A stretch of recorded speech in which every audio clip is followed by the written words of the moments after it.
ज्या पद्धतीने भुजबळांची वक्तव्य आणि त्यांची भूमिका समोर येते आहे त्यावरून भुजबळांच्या मनात काय असा प्रश्न भाजपलाही पडलाय। कारण आव्हाडांची बाजू घेतल्यानंतर आता भुजबळांनी केंद्रालाही घेरलाय। पाहूयात। म्हणजे त्यांच्या मनामध्ये नेमकं काय द्वंद्व चाललंय हे त्या ठिकाणी कळायला मार्ग नाही।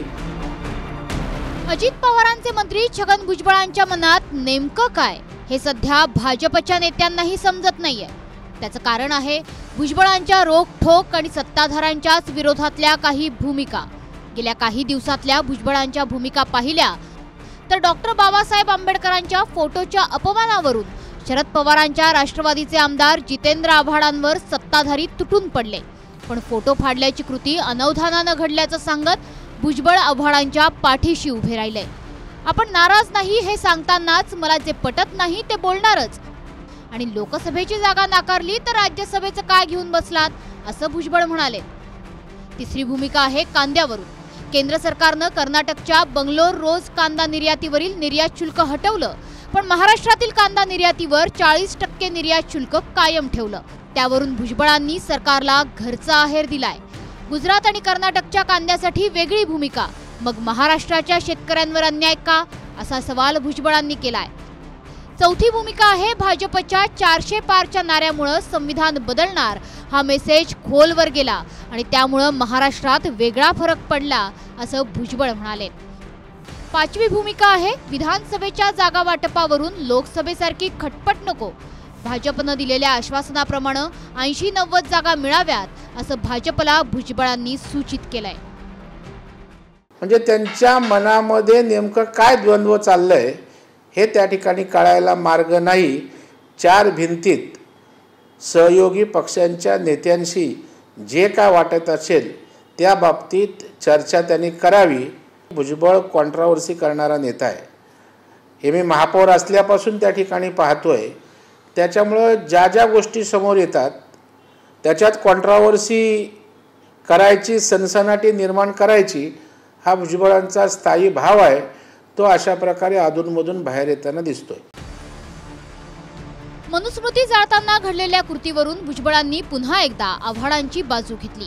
त्यावरून अजित पवार गटाच्या 2 मंत्र्यांमध्ये शाब्दिक चकमक सुरू झाली।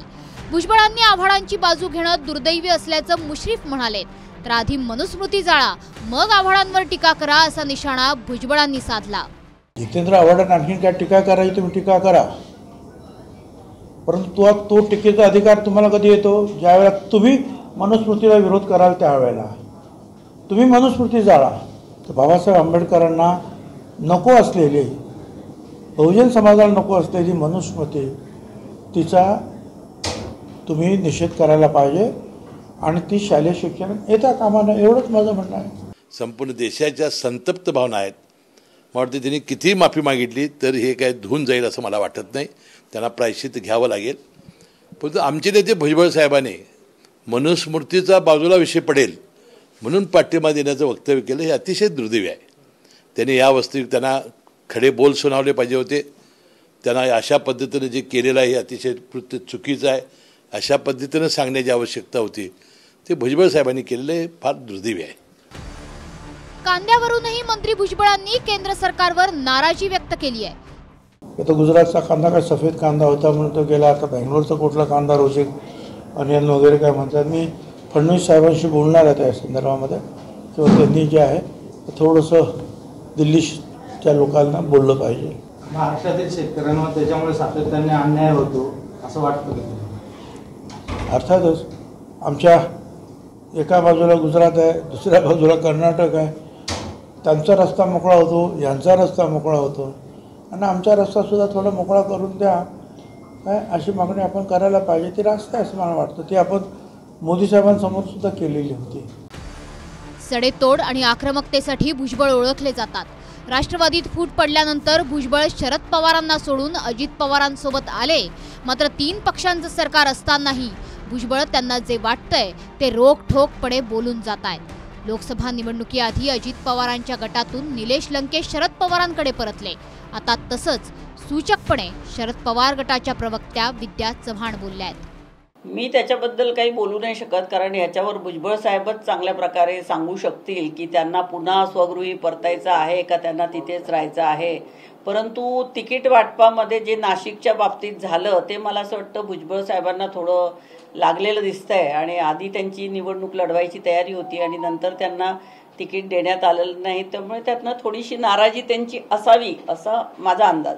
मी नाराज बिराज काय नाही. मी फुले शाहू आंबेडकरांचा समता परिषदेचा पाईक आहे आणि मी ह्या अशा गोष्टींमध्ये जे आहे मी स्पष्टपणे बोलतो. खोटं बोलणं मला जमत नाही. काय विरोधासाठी विरोध मी करू शकत नाही. राज्यसभेवर देखील अरे राज्यसभा वगैरे सोडावं. लोकसभेला मी सांगितलं की मला नको आहे म्हणून, तर राज्यसभेचं काय. लंके जरी शरद पवारांकडे परतले असले तरी त्यांच्यात आणि भुजबळांमध्ये फरक आहे. लंकेंनी शरद पवारांवर टीका केलेली नव्हती, पण भुजबळ शरद पवारांवर टीका करून बसले. Bureau report, TV9 Marathi.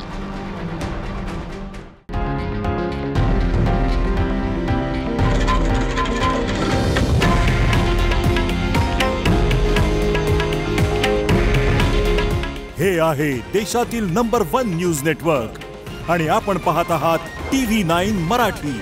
काळजी तुमची, हित महाराष्ट्राचं.